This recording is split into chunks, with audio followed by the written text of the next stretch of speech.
21장 새로운 출발.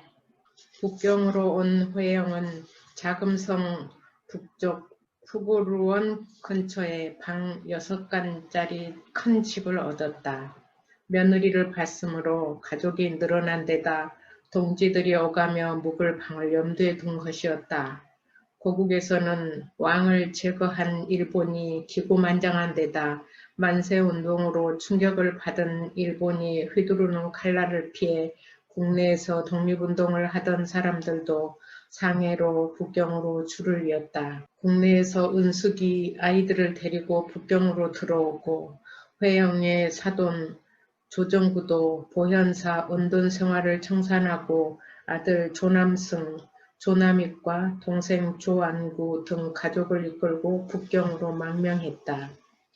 천진으로 서경을 따라갔던 호영도 북경으로 이주하여 소경창에서 한인들을 상대로 하숙을 치기로 했다. 천진에서 송동댁도 북경으로 들어와 회영 가족과 합류했다. 왕의 매제인 조정구 가족은 왕을 위해 마련해둔 행궁으로 입주했다.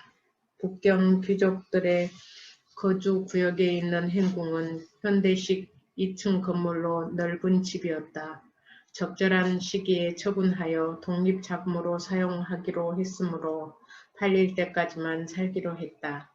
새로 시작한 북경 생활은 보안이나 언어에 여러 가지로 어려움이 따랐다. 상해나 만주는 마치 조선으로 착각할 정도로 조선 사람들이 많아 언어 생활과 활동이 자유로웠으나 북경은 말부터 통하지 않고 처처에 일본 형사들과 그들의 하수인들이 숨어있어 지뢰밭을 걷는 듯 했다. 사정상 북경에서 활동하는 애국지사들은 천주시나 보전 사람이라고 거짓말을 해야 했다. 중국에서는 남방말과 북방말이 전혀 달라 좀처럼 헤아리지 못한 것이 다행이었다. 회영은 남쪽 끝 멀고 먼 복건성에서 왔노라고 둘러댔다. 그러나 장차 북경에서 살면서 운동을 하자면 하루빨리 북경말을 배우는 것이 급선무였다. 회영은 북경 사람을 도우미로 들이기로 하고 나이가 지긋한 중국인 여자를 구했다. 나이가 든 여자였으므로 중국식으로 노마마라고 불렀다. 노마마는 중국 음식과 말과 글을 가르쳐주고 중국 손님들이 오면 통역을 하고 관청 일을 대신 해주면서 회영 가족을 도왔다. 노마마는 회영 가족이 중국인으로 위장하는 데도 도움이 되었다. 노마마가 전으로 칭칭 동여맨 소족 탓에 넘어질 듯이 뒤뚱거리는 걸음으로 집을 들락거리는 모습은 누가 봐도 전통적인 중국 가정이었다. 본래 귀족 가문의 안주인이었던 노마마는 학문도 출중했다. 일반인들이 사용하는 백화문부터 상류층이 사용하는 문어에 능통한 탓에 수준 높은 중국말과 생활문화를 배울 수 있었다. 단지 부담스러운 것이 있다면 이틀에 한 번씩 의식을 치르듯 방문을 꼭꼭 걸어 잠그고 발을 씻는 일이었다. 노마마는 발을 동여맨 길고 긴 천을 풀어 발을 모시듯 씻어야 하는데 그것은 구약성서의 제사장이 혼자만 지성소에 들어가 신께 제사를 지낼 것처럼 거룩하고 엄숙한 것이었다. 노마마가 대야에 따뜻한 물을 담아 방으로 들어가 문을 잠그는 소리가 나면 그때부터 집안 사람들은 방 근처에 그림자도 비치지 않아야 했다. 그것은 노마마가 처음부터 제시한 조건이었다. 평생 동안 남편과 자식에게도 보여주지 않는 절대적인 것. 태어날 때부터 깊이 감춘 그녀의 발은 결코 남에게 보여줘서는 안 되는 정절과도 같은 것이었다. 회영의 집은 언제나 잔치집처럼 수십 명의 조선 사람들로 북적대기 시작했다. 회영이 북경에 정착한다는 말을 듣고 독립지사들과 애국 청년들이 북경으로 몰려든 탓이었다. 심지어 유학생들도 회영의 집을 찾았다. 그렇게 되자 회영의 집은 북경의 독립운동가 양성소가 되었다. 3.1운동 이후 북경으로 망명자들이 몰려들면서 그들은 일단 회영의 집에서 묵었다가 목적지가 정해지면 떠나는 것이 관례가 되었다. 그들은 단순히 숙식 때문만은 아니었다. 누구든 회영의 영향을 받고 싶어한 탓이었다. 유학생들은 회영으로부터 장래 진로와 자신감과 희망을 얻어갔고 애국자들은 독립운동가로서 자신감과 자부심을 얻어갔다. 사람들이 모여들수록 회영은 기뻐하고 사람들은 회영의 이름 탓이라며 농담을 했다. 이게 다 우당 선생님의 호화 이름 탓입니다. 이름 탓이라니 벗 우자에 집 당자에 회영에는 모을 회자가 들어가니 벗들을 집으로 불러 모아들인다는 뜻이 아니겠는지요. 듣고 보니 맞는 말일세. 사람들은 국내에서만 오는 게 아니라 상해, 복건, 천진, 만주 등 중국 전역에서 모여들었다. 상해에서는 임정에 실망한 사람들이 상해를 떠나 북경으로 들어왔다. 회영의 동생 이시영, 이동영, 조정구의 동생 조완구, 이광, 조성환, 김규식, 김순칠 등도 상해 임정을 떠나 북경으로 돌아오고 말았다. 그들은 다시 회영을 찾았고 시영과 이동영, 사돈인 조완구는 회영의 집에서 묵고 있었다. 동지들이 상해 임정을 떠나기 시작하자 임정에서 놀라 북경으로 사람을 파견했다. 논리가 정연한 지식인으로 알려진 박찬익을 보내 회영을 설득하라고 지시를 내렸다. 회영이 마음을 돌린다면 다른 사람들도 자연히 따라올 것이기 때문이었다. 박찬익이 회영의 집에서 함께 살면서 선생님께서 임정에 자리 잡고 계셔야 그런 분파를 없앨 수 있습니다. 라고 끈질기게 설득했지만 회영은 끄덕하지 않았다. 박찬익은 마치 엄마를 조르는 아이처럼 회영의 뒤를 졸졸 따라다니면서 졸라댔다. 설득하는 사람이나 설득당하지 않는 사람이나 똑같이 지독한 고집이라고 모두 입을 뗐다. 사명을 띠고 설득하러 온 박찬익 입장에서는 맨손으로 돌아갈 수가 없었다. 6개월이 경과되었을 때 회영이 동생 시영과 이동영, 조안구에게 상해로 돌아가도록 권했다. 임정을 세웠으면 임정에서 발생하는 모든 일에 책임을 져야 할 것이오. 가서 임정에 잘못된 것을 바로 잡아주어야지요. 이미 임정을 만들었다면 하루빨리 혼란을 수습하고 항일투쟁에 임해야 한다는 부탁이었다. 그들은 회영의 권유를 받아들이기로 했다. 박찬익은 반은 성공한 셈이었다. 그들이 임정으로 돌아가고 나자 이번에는 신채호가 임정을 떠나 북경으로 들어왔다. 신채호는 임정 설립 3개월 후 제5회 임시의정원 회의에서 전원위원회 위원장에 선임되었을 때 자리를 흔쾌히 받아들였다. 그런데 그해 8월에 개최된 제6회 회의에서 이승만을 대통령으로 선출하자 이승만은 매국노라고 맹렬히 성토하면서 임정을 떠나버리고 말았다. 상해 임정 설립 당시 이승만을 국무총리로 추대할 때부터 여기저기에서 반대의 목소리가 터져나왔고 신채호가 이승만 추대는 천부당 만부당한 것이라고 강력하게 반발하고 나섰다.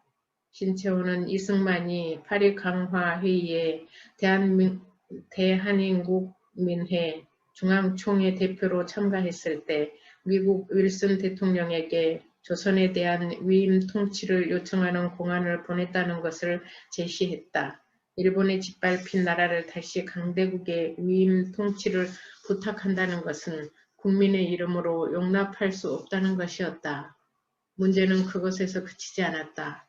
10년 전 1908년 스티븐스 저격 사건도 들추어냈다. 스티븐스 사건은 분노의 극치를 이루게 하고도 남았다. 그때 미국은 일본이 한국에서 정치, 경제, 군사 모든 것을 독점하는 것을 인정하는 대신 만주로 진출하려고 했으나 일본이 길을 열어주지 않았다. 그러자 미국의 반일 감정이 악화일로로 치닫게 되었고 일본은 미국을 달래기 위해 통감부 외교 고문인 스티븐스를 미국으로 파견했다. 스티븐스는 기자회견을 하면서 일본은 조선을 보호해주고 있으며 조선을 위해 유익한 일을 많이 하고 있다. 일본으로 하여 신정부가 조직된 뒤 일반 민중들은 전처럼 정부의 학대를 받지 않으므로 일본인들을 대환영한다고 말했다. 기사를 읽은 재미교포들이 분노하며 해명을 요구하고 나섰다. 한인 대표 전명훈과 장인환이 스티븐스를 죽이고 말겠다고 이를 갈았다. 먼저 전명훈이 샌프란시스코에서 스티븐스를 저격했지만 불발되고 말았다. 전명훈은 총을 버리고 맨주먹으로 스티븐스를 폭행하기 시작했다. 소식을 들은 장인환이 달려와 스티븐스를 향해 총을 쏘았다. 한 방은 전명훈의 팔에 맞고 한 방은 스티븐스의 가슴에 명중했다. 스티븐스는 병원으로 실려갔으나 3일 만에 죽고 말았다. 장인환은 25년형을 받고 옥살이를 하다 10년 만에 가석방 되었고 전명훈은 그 애국심에 감동한 미국 재판관이 무죄를 선고했다. 그 후 교포들은 두 사람을 위해 모금운동을 하고 미국 변호사들이 장인환을 위해 서로 무료 변론을 자청하고 나섰다. 그런데 이승만은 기독교 신자라는 이유로 살인자를 두둔하는 일에 가담할 수 없다고 하면서 끝까지 통역을 거부하고 말았다. 신채호는 그런 이승만을 성토하며 그렇다면 지금까지 일본 놈들을 죽인 애국 열사들이 모두 살인자들인가? 라고 물었다. 신채호가 임정을 떠난 후 젊은 박용만도 임정을 떠났다. 국내 한성부 임정의 외교총장에 선임된 박용만 역시 이승만에 대해 불만이었다. 야망이 끓고 있는 젊은 박용만은 이회영과 신채호 같은 거두를 자기 편으로 끌어들이려고 애썼다. 박용만은 회영에게 이승만의 과오를 지적하면서 새로운 길을 모색하자고 권했다. 그러자 회영이 입을 열었다. 임정 설립 자체가 안 된다는 것인가? 아니면 이승만 개인이 문제인가? 박용만은 선뜻 대답하지 못했다. 무엇이 옳은 답인지 알지 못한 탓이었다. 박동지의 운동 이론을 보면 운동 조직으로서 정부라는 형태가 문제되는 것이 아니라 이승만이라는 개인이 마음에 들지 않는 것이니 그것을 대의라 말할 수 있겠는가?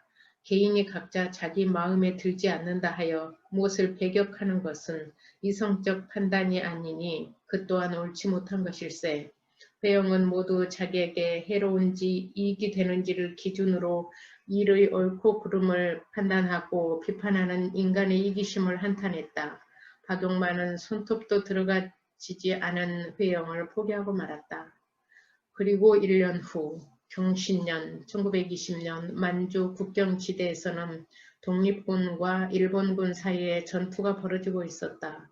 그동안 독립군의 끈질긴 국내 진공유격전에 시달리던 일본군이 월강 추격대를 편성하여 두만강을 건너 봉오동으로 진격해 오면서 봉오동 전투 1920년 6월 봉오동 전투가 벌어졌다. 여기에서 홍범도, 최진동, 안무, 이흥수 등이 이끈 독립군이 일본군 3분의 1을 섬멸하고 대승을 거두는 쾌거의 소식이 날아들었다. 그리고 2달 후 다시 청산리 전투 1920년 8월 청산리 전투가 벌어졌다. 봉오동 전투에서 정신이 번쩍 든 일본이 2만 병력을 투입하여 청산리에서 독립군과 맞붙었지만 이번에도 대패하고 말았다.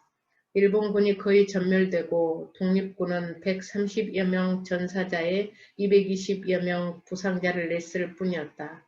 일이 그쯤 되자 일본군은 봉오동 전투와 청산리 전투에서 참패를 당한 것에 대한 보복으로 만주 지역 독립군 소탕 작전을 계획하기에 이르렀다.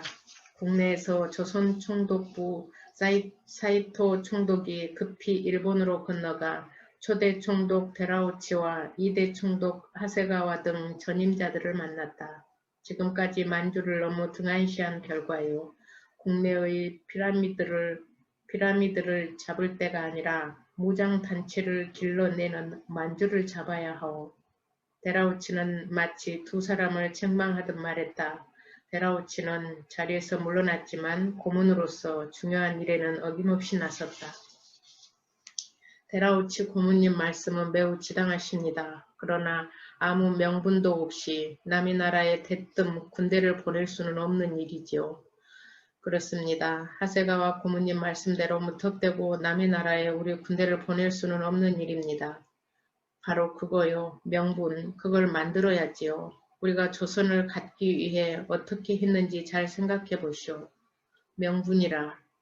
하세가와 고문과 사이토가 생각에 잠겼다. 그리고 잠시 후 하세가와가 눈을 번쩍 뜨며 말했다. 방법이 있습니다. 그게 무엇이요? 만주에 있는 우리 영사관을 우리가 파괴하는 겁니다. 우리 손으로 우리 영사관을 칠 수는 없는 법. 어떻게 치자는 것이요? 그거야 간단하지요. 만주를 휩쓰는 마적단을 이용하는 겁니다. 그들에게 돈만 주면 못하는 일이 없으니까요. 좋은 생각이요. 그런데 영사관만 가지고는 약해요. 우리 일본 사람도 죽여야 하오. 우리 일본인까지 죽이는 것은 좀 나라를 위해서 국민이 희생하는 것은 흔한 일이요. 사이토가 조금 망설이자 데라우치는 단숨에 일축해버렸다.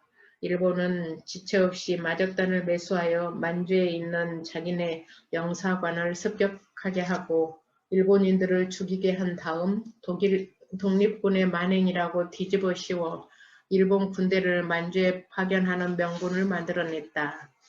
일본은 대규모 부대를 만주로 파견하여 남녀노소를 가리지 않고 한인들을 무조건 학살하기 시작했다. 여자는 강간한 다음 죽이고 남자들은 잡아다 얼굴 가죽을 벗겨 죽이거나 사지를 찢어 죽이거나 작두로 목을 잘라 죽였다. 교회에 수십 명을 가두고 불을 질러 죽이기도 하고 타는 불 속으로 산 사람을 던져 넣기도 하는 등 가장 잔인한 방법으로 수천 명을 죽이면서 독립군을 숨겨주거나 도와주면 독립군이 어디 있는지 알고도 밀고 하지 않으면 그렇게 죽일 거라면서 한인들이 보는 앞에서 학살을 저질렀다. 한인들의 학교도 그들의 목표가 되었다. 학교에 불을 지르고 뛰쳐나온 아이들을 대금으로 찔러 죽였다. 일본이 그렇게 할 수 있었던 것은 만주 군벌 장장님과 손을 잡은 탓이었다. 장장님은 근본이 마적단 출신으로 잔인한 속성을 갖고 있었다. 그런 장장님은 본래 만주 군벌인 풍옥상 독판을 시기 질투하여 서로 대립하고 있었고 일본은 이 점을 이용한 것이었다. 일본군과 장님은 누구든지 조선 독립군 머리를 가져오면 개당 10원씩을 쳐주었다. 그러자 만주 원주민들이 너도나도 앞다투어 독립군을 사냥하는 데 혈안이 되어 있었다. 언제 어떤 놈이 목을 베어갈지 알 수 없어 잠도 눈을 뜨고 자야 할 처지입니다. 만주에서 회영을 찾아온 백순 동지가 몸서리를 치며 지금 만주에서는 독립군들이 목숨을 부지하기 위해 사방으로 흩어지고 있다고 했다. 백순의 말을 들은 회영은 깊은 생각에 잠겼다. 우선 국내에서 들어오는 동지들을 김자진 홍범도 신팔균 장군과 연계를 시키면서 하루속히 만주에서 흩어진 독립군을 모으는 것이 급선무였다. 그렇게 하자면 누군가 만주로 가 아군의 장군들을 만나야 할 것이었다. 백순이 가겠다고 나섰다. 백동지 과연 해낼 수 있겠는가? 목숨 걸고 가겠습니다. 백순이 사지를 뚫고 장군들을 만나 회영의 뜻을 전하면서 이를 추진해 나갔지만 흩어진 군사들을 모아들인다는 것은 쉬운 일이 아니었다. 회영은 생각다 못해 이번에는 백순을 장장님의 적인 풍옥상 독판에게 보냈다. 일본이 장장님을 이용해 독립군을 친다면 회영은 풍옥상을 이용해 그들을 막을 생각이었다. 예상대로 풍옥상이 쌍수를 들어 환영하고 나섰다. 오히려 반가운 쪽은 풍옥상이었다. 그는 조선 독립군과 연합하면 적대자 장장님을 제거할 수 있다는 생각으로 어마어마한 제안을 하고 나섰다. 장가구, 장자커우, 장가구, 포두진의 미개간지 수만 정보를 내줄 테니 조선 독립군 군사기지를 건설하라는 것이었다. 꿈같은 일이었다. 다시 제2의 군사기지를 건설한다면 그리고 풍옥상과 연합한다면 모든 것이 달라질 것이었다. 회영은 당장 신채호와 김창숙에게 만나자고 청했다. 북경에는 신채호 외에도 김창숙이 있었다. 회영은 신채호보다 12년 연상이고 김창숙보다는 13년 연상이었으므로 두 사람은 늘 회영을 섬기는 마음으로 찾아와 무슨 일을 의논하거나 담소를 나눴다. 세 사람 중 신채호가 가장 먼저 북경에 입성하여 조선사 통론, 집필을 위해 북경대학 도서관에 드나들면서 공부하고 있었다. 김창숙은 3.1운동이 일어나기 직전 독립선언서에 유림 대표가 빠져있는 것을 알고 만세운동 직후 유림 대표들이 서명한 한국 독립청원서인 유림단 진정서를 만들었다. 그리고 파리에서 열린 만국 평화회의에 그것을 제출하기 위해 상해로 갔다가 여의치 않자 북경으로 온 것이었다. 풍옥상이 그 어마어마한 땅을 우리에게 준단 말입니까? 김창숙과 신채호가 놀람을 감추지 못했다. 그런데 땅을 개간할 비용이 있어야 말이죠. 땅도 생기기 전에 비용부터 걱정하다뇨. 신채호가 개간 비용을 걱정하자 김창숙이 그건 나중 일이라고 쐐기를 박았다. 그래서 방법을 찾자는 것이요. 밥상을 차려놨는데 숟가락이 없어서 못 먹는 일은 없어야 하질 않겠소이까. 좋습니다. 이 사람이 그 땅을 개간할 재력가를 찾아내고야 말겠습니다. 김창숙이 결코 그 땅을 놓칠 수 없다는 심정으로 말했다. 희망은 그렇게 무르익어가고 세 사람은 땅을 개간하여 군사기지를 세울 자금을 대줄 독지가를 찾는 데 골몰했다. 백수는 계속 만주를 오갔다. 김창숙은 자금을 구하기 위해 부지런히 상내와 국내와 북경을 오갔다. 북경에서 회영과 김창숙이 그렇게 열심히 일을 진행하고 있을 때 만주에서는 상황이 바뀌고 있었다. 장장님이 풍옥상 독판의 움직임을 알아채고 오페부라는 또 다른 군벌과 연합하여 풍옥상 독판을 제압하고 만세를 부른 것이었다. 결국 풍옥상은 러시아로 도피를 하고 말아 이회영, 김창숙, 신채호의 꿈은 사라져버리고 말았다. 선생님 너무 낙심하실 것 없습니다. 어차피 호시탐탐 노리는 일본 놈들 틈새에서 우리가 하는 일이란 낙타가 바늘구멍을 통과하는 것만큼이나 어려운 일 아닙니까? 김창숙 역시 텅 빈 속을 주체할 수 없으면서도 회영을 위로하고 나섰다. 갈수록 북경 집에는 찾아오는 사람들이 늘어갔다. 회영은 청년들을 더욱 반겼다. 어느덧 독립운동 첫 세대들이 중년이나 노년으로 접어들었으므로 청년들이 희망이었다. 청년들은 앞다투어 나라를 위해 기꺼이 목숨 바칠 각오가 충천했다. 청년들 가슴속에는 하얼빈 역에서 이토를 사살한 안중근이 영웅으로 자리잡고 있었다. 할 수만 있다면 안중근처럼 나라를 위해 일본 주요 인물을 죽이거나 중요 기관을 폭파하고 죽는 것이 소원이었다. 청년들 가운데 특히 김종진이 눈에 띄었다. 김종진은 김좌진 장군의 사촌 동생이었고 김좌진의 혈통답게 장군감이었다. 그러나 갓 20살인 김종진의 얼굴빛은 사람을 압도하기보다는 오히려 온화하고 고왔다. 대신 입은 천만금의 말을 할 것처럼 빈틈없이 단정해 보였고 눈은 맑고 깊었다. 회영의 장군감 기준은 그런 것이었다. 장군일수록 부하를 품을 수 있는 따뜻함이 있어야 하고 대신 우유부단함이 없어야 한다고 믿고 있었다. 선생님 말씀을 듣고 앞으로 제가 나아가야 할 방향을 결정하기로 마음먹었습니다. 김종진의 마음은 오직 무장투쟁만이 광복을 이룰 수 있다는 믿음으로 불타오르고 있었다. 그래서 당장 북만주로 김좌진을 찾아가야 할지 아니면 시간이 걸리더라도 군사교육을 받고 가야 할지 갈피를 잡을 수 없다고 했다. 독립은 이제 자네들 몫으로 넘어가고 말았네. 그리고 우리가 항일투쟁을 하는 데는 충천한 의기로 당장 투쟁해야 할 것이 있고 장례를 준비해야 하는 투쟁이 있네. 북만주가 어려운 것은 사실이지만 자네는 장군이 되어서 많은 애국투사들을 이끌 수 있는 길을 택하게나 군사교육을 받으라는 말씀이군요. 회영은 김종진에게 소개장을 써주면서 상해로 가 동생 시영과 신규식을 만나 그들의 안내를 받으라고 일렀다. 조선 무관학교 출신 신규식 또한 누구에게도 지지 않는 가슴 뜨거운 열혈 동지였다. 을사늑약 때 지방 군대와 연결하여 의병을 일으키려다 실패하자 음독자결을 시도했다. 다행히 기사회생이 되었지만 한쪽 눈이 실명되고 말았다. 그래서 한쪽 눈으로 무엇을 보자니 자연 흘겨보는 듯하여 흘겨본다는 뜻으로 예관이라는 호를 붙였다. 정말 죽지 못해 통분의 세상을 흘겨보는데 한일 병합이 되자 다시 음독자결을 시도했고 나철에 의해 또다시 살아나 중국으로 망명한 것이었다.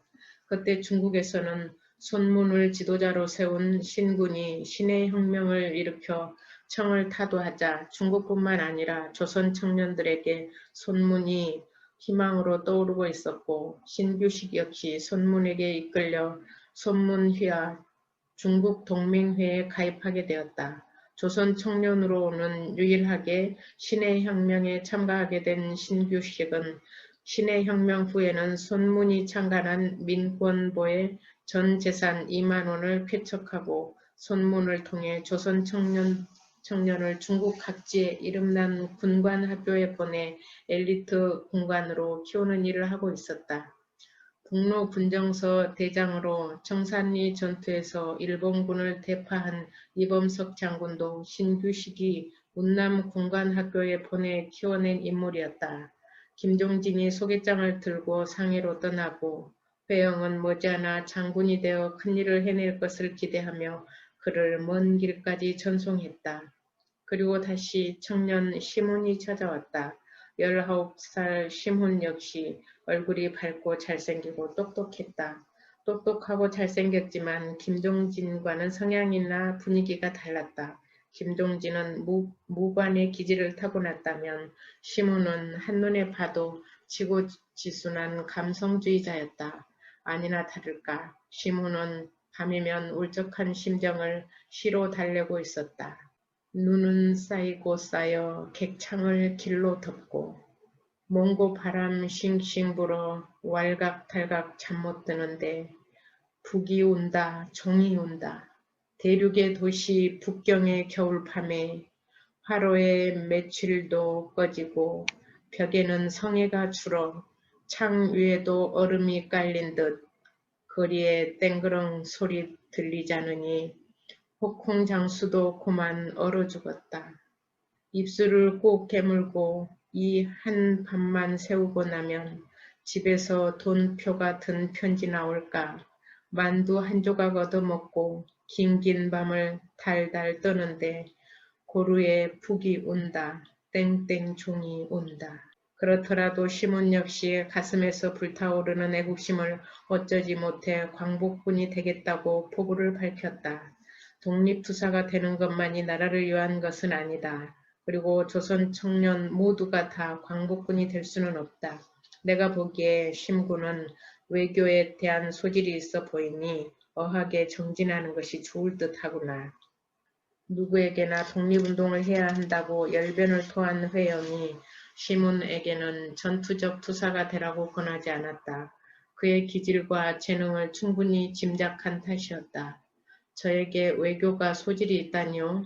그렇고 말고 용모도 호감이 갈 뿐만 아니라 말 솜씨가 뛰어나고 설득력이 있거든. 과찬이십니다, 선생님. 겸손해야 할 것 없다. 심군은 타고난 재주가 여러 가지인 것 같은데 그 중에서도 외교가 가장 적합할 것이라는 생각이지. 사람은 무엇을 하든지 나라에 가장 득이 되는 일을 해야 하느니라.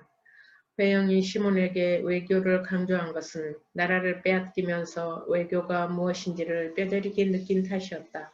일본이 조선을 차지하기 위해 가장 먼저 취했던 일이 외교를 차단한 것이었고 헤이그 밀사 문제도 외교가 전무했다는 것에 통한이 맺혀 있었다.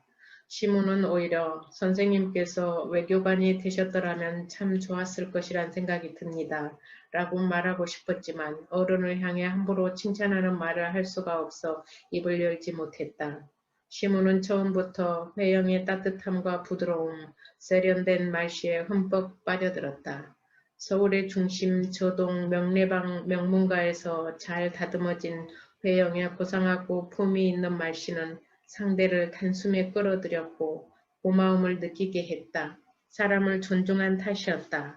차분하고 고요한 목소리로 중국 여자 노마마를 노마마 하고 부르는 짧은 말에도 남다른 따뜻함이 흘렀다. 할머니를 부르는 것이 아니라 다정한 것을 부르는 듯하고 연극 속의 여자 주인공을 부르는 듯도 했다. 아내를 향해 동지를 부르듯 영구라고 부르는 것도 멋진 일이었다. 시몬은 홀린 듯 그런 분위기에서 두 달을 묵은 뒤 집에서 돈을 붙여와 동단 페루에 있는 공으로 갔다. 그러나 공우에 가자마자 나날이 기름에 볶는 중국 음식만 먹게 되자 속이 뒤틀렸다. 식사 때마다 고역이었다. 기름투성이 식사도 문제였지만 자애롭고 부드러운 회영의 말이 머리에서 떠나지 않았다. 자꾸 그 따뜻한 온기가 그리웠다. 그날도 기름투성이 아침밥을 먹지 못해 창가에 우두커니 서서 회영의 집이 있는 자금성 쪽을 바라보고 있었다. 눈물이 핑 돌았다. 눈물이 그렁그렁 맺힌 눈을 깜빡이며 자금성 쪽을 바라보고 있는데 눈앞에 반백의 머리에 조선 한복을 입은 분이 우뚝 서 있었다. 회영이 빙그레 웃고 있었다. 시몬은 눈물을 글썽이며 한달음에 달려나가 땅바닥에 두 손을 짚고 큰절을 올렸다. 밥이나 먹고 있는 게냐? 집 떠난 지 얼마 되지 않았으니 이곳 밥이 아직은 거북할 것이다. 회영은 공우에서 중국밥 먹기가 어려울 것을 짐작하여 시몬에게 잘 익은 조선식 김치 한 통을 건네주러 온 것이었다. 김치를 건네주고 돌아가는 회영의 뒷모습을 바라보며 시몬이 중얼거렸다. 제가 장차 무엇을 하든지 선생님의 따뜻함이 원천이 되었다고 말할 것입니다. 북경은 4월이면 무더위가 시작되었다. 몽골 사막에서 바람이 불어오기 시작하면 옷이며 얼굴이며 머리카락이 온통 황토색으로 변해버리고 말았다. 눈을 뜰 수 없도록 황토비가 4, 5일 동안 쏟아져 내리다 그치고 나자 갑자기 깊은 물속처럼 바람이 뚝 멈춰버린 채 살인 더위가 덮쳤다. 고약한 환경은 그 정도로 끝나지 않았다. 육안으로 쉽게 볼 수 없는 작은 벌레가 살 속으로 파고들어 피가 나도록 몸을 긁어도 시원치 않았다. 그때마다 회영이 몸을 긁으며 우리나라는 이런 고약한 벌레도 없을 뿐만 아니라 아무리 찌는 삼복 더위라도 오후 서너 시만 되면 서늘한 바람이 불어오니 얼마나 살기 좋은 나라인가. 얼마나 살기 좋으면 금수강산이라 했을꼬 라며 고국을 그리워했다. 더위와 싸우며 은숙은 셋째 아이를 출산했다. 딸이었고 이름을 현숙이라고 지었다. 현숙을 얻은 다음 더 많은 손님이 찾아왔다.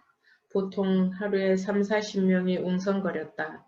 노마마의 그 특별한 의식도 하지 못할 지경이 되고 말았다. 노마마로서는 큰일이었다. 노마마가 고민 끝에 큰 집을 추천하며 이사를 가자고 권했다. 외곽이지만 집이 몇 배로 넓고 집세는 같다고 했다. 노마마의 권유에 따라 이번에는 서직문 쪽 이안정 근처로 이사를 했다.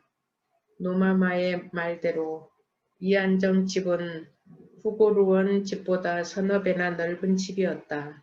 500평 남짓한 후원도 딸려있어 채소 농사도 지을 수 있었다. 노마마 덕에 좋은 집을 얻었어요. 회영이 고마워했다. 노마마는 다시 그 거룩한 의식을 마음 놓고 할 수 있어 기뻐하고 회영은 손님들을 마음 놓고 묵게 할 수 있어 기뻐했다. 이사를 하고부터 안심하고 손님을 맞이하고 손님이 늘어갈수록 아이들처럼 들뜬 기분을 감추지 못한 채 만수산과 옛 황궁을 보여주는 것까지 잊지 않았다. 서직문 성 밖에는 유명한 만수산이 있었다. 원래는 북경성 근처에 서산이란 산이 있었고 그게 명산이었다. 그런데 이 홍장이 청조 광서제를 섭정한 서태후의 신임을 얻어 북양함대를 건조할 목적으로 서도문과 서산 중간에 인조산과 인조호수에 거대한 누각을 건설하여 만수산이란 이름을 붙인 것이었다. 그곳으로 서태후를 행차하게 하고 온갖 연희를 베풀어 서태후의 기분을 맞춘 덕에 북양함대를 건조할 수 있었다. 배영은 구경을 시켜줄 때마다 역사를 잘 보존할 줄 아는 민족이 장래가 있다고 말하는 것도 잊지 않았다. 집이 넓은 만큼 손님도 더 불어났다. 수십 명 애국자들 수발을 트는 은숙과 며느리 조계진과 송동댁이 밤이면 녹초가 되어 쓰러졌다. 은숙과 조계진은 아이들이 딸린 몸이라 아이가 딸리지 않은 송동댁이 이를 도맡아 해냈다. 형님은 아주버님을 따라 장단으로 가셨더라면 이 고생을 하지 않아도 될 일이었습니다. 아버님 곁에서 살아가는 것만 해도 기쁨이니 그런 말은 입 밖에 내지 마시오, 아우님. 조계진이 가끔 위로 삼아 말을 건넬 때마다 송동댁은 손을 내저었다. 송동댁은 오히려 왕실 사람이 고생하는 것을 늘 애처로워하면서 조계진을 위로하는 것을 잊지 않았다. 나 같은 사람이야 아무려면 어떤가. 그보다는 왕실에서 자란 아우님이 늘 안쓰럽지. 식솔에 따라 쌀을 대량으로 사들여야 하고 중국에서는 쌀을 근으로 달아 팔았다. 매월 소비하는 쌀이 10담이 넘었다. 한 담이 100근이었고 10담이면 7가마 이상이었다. 쌀의 소비만큼 부식도 필요했다. 북경성에서 큰 상점으로 알려진 보흥호와 거래를 했다. 보흥호 주인은 회영이 복건에서 온 사업가라고 알고 있는 탓에 거래처를 다른 곳에 빼앗기면 안 된다고 늘 신경을 쓰고 있었다. 가끔 외상 거래를 할 때도 쌀과 부식을 척척 내주었다. 자금은 좀처럼 들어오지 않고 자금의 유무에 상관없이 손님들이 계속 찾아들면서 점점 외상값이 눈덩이처럼 쌓여가기 시작했다. 다행히 보흥호 주인이 덥석덥석 외상을 내주었지만 대책이 없자 노마마도 그만두게 되었다. 노마마는 떠나면서 도울 수 없어 안타깝다며 눈물을 흘렸다. 2년 동안이나 외상값을 갚지 못했음에도 보흥호 주인은 계속 외상을 주었다. 외상값이 2,000원이 훌쩍 넘어가고 말았다. 2,000원이면 북경에서 웬만한 집 한 채를 살 만한 돈이었다. 더 이상 외상을 얻을 수 없어 은숙은 보흥호의 발길을 끊고 중국 하층민들이 먹는 짜도미를 구하러 나섰다. 짜도미는 쌀아기 잡곡들을 섞어놓은 것이었고 그것도 서로 사려고 해 마음대로 구할 수가 없었다. 외상값도 갚지 않고 사람도 얼씬거리지 않자 정신이 번쩍 든 보흥호 주인이 외상값을 받기 위해 나섰다. 처음엔 며칠 걸러 한 번씩 재촉하던 것을 나중에는 날마다 찾아와 외상값을 독촉하기 시작했다. 보흥호 주인이 외상값을 받으러 올 때마다 입장이 난처해진 어른들이 모두 피하고 초등학교 저학년인 주숙이 보흥호 주인을 상대했다.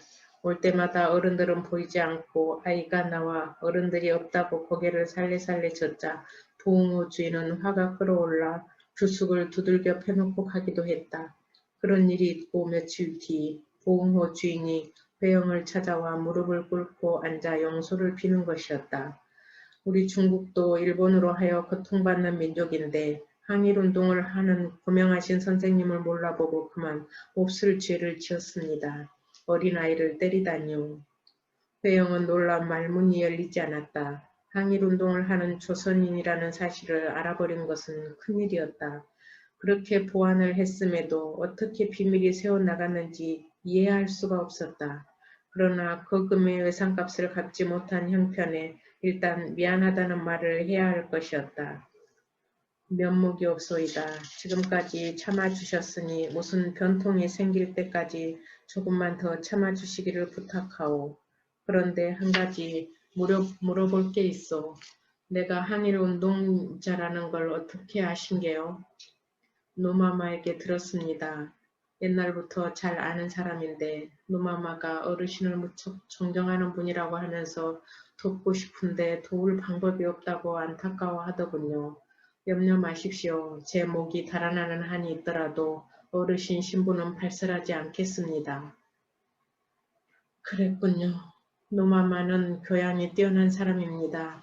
재물이란 꼭 사용해야 할 곳에 써야 하고 그럴 때 비로소 가치가 있는 것이라고 하더군요. 외상값은 항일 투사들을 먹인 것이니 받지 않겠습니다.